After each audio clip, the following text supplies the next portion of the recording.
There was a flood in 1993 that was very impactful. And then 2008, we saw another flood.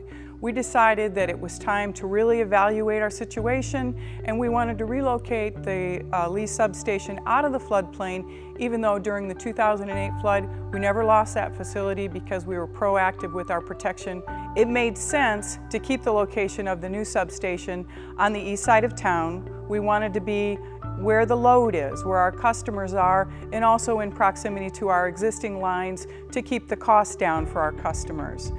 The importance of the relocation of the substation is a proven asset for Alliant to be able to partner with the community, with the floods, the way that they've been coming sooner than 500 years in between.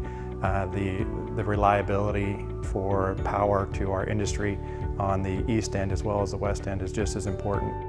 The new location was determined to be a parking lot that was formerly used by the Iowa State Penitentiary. The historic site is no longer occupied, and so the parking lot was not going to be utilized for their staff any longer.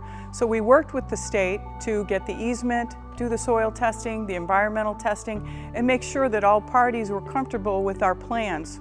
Because of what is happening behind the substation is what we want to make sure is protected, not only for the power needs, because it is a large facility, but the aesthetics as well.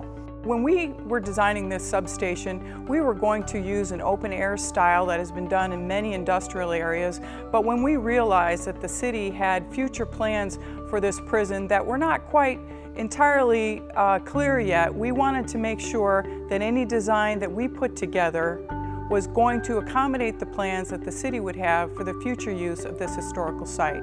That's why we relied on a switchgear style substation and not an open air style substation. The partnership with Alliant has proven over and over again to be a beneficial one.